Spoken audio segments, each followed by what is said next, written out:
This is a tale of a woman abused, a political maverick, of patronage and clans, and quite possibly the most obscurely complex contest in Britain's election.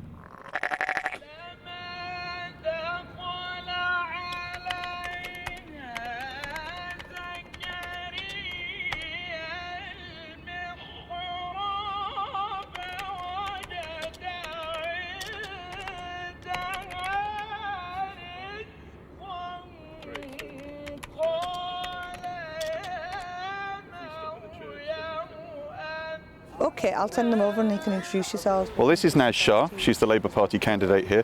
She's never actually run for office before. In fact, the thing that most people know about her is her own personal story that she herself has publicised. A story of a very, very difficult upbringing. Great. I knew that somebody would be picking it up because I've been trolled on Twitter before when I expressed an interest saying murderer's daughter, murderer's daughter. So for me, it was about getting it out and getting it over and done with and out of the way before I launched my campaign. Because if I'm putting it out there, I control my own narrative and I own my own story. I'm the local Labour Party candidate. My name is Naz Shah. I've been a disability rights advocate, I've worked voluntarily, I've worked for a homeless charity feeding the homeless, supported the set-up of a food bank, I chair a mental health charity. So do you know what, that's absolutely absurd to say I do not have any political experience.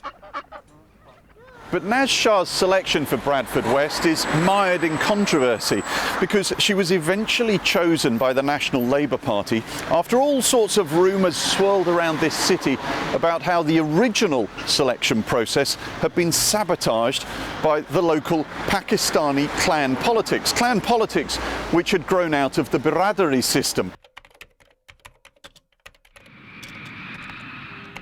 Hundreds of thousands of foreigners arrive each year in Britain, most to visit, some to study, some to stay for good. Now that system was imported right here to Lum Lane in Bradford back in the 1950s by the first Pakistanis who arrived here.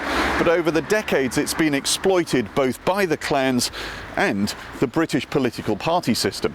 The use of patronage politics or the use of gatekeepers to mobilise a bloc vote has been used by all of the main political parties and it's been an effective mobilisation of the bloc vote because it's always delivered election after election. The views of reporters on the BBC matter absolutely zero to me.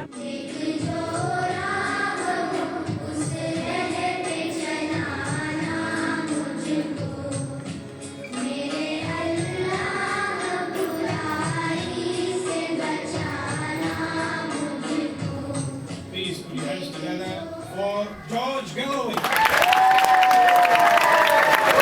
I was not born into Pakistan. I chose it. In fact, I became an honorary Pakistani before I had ever met a Pakistani. How much does Biradari politics still have a hold on people here? Well, we successfully won, I think, the biggest swing of the 20th century on mainland Britain just 3 years ago. Everyone said the Biradari were on the other side, so that doesn't seem to suggest that it has that much of a sway. Maybe in the local Labour Party it still has some, but amongst the society in general, no. Many Brits complain all politicians are the same. In Bradford, they've two mould-breaking candidates. Some fear personality politics is deflecting from the real serious issues, but one of them's likely to win. Matthew Price, BBC News, Bradford.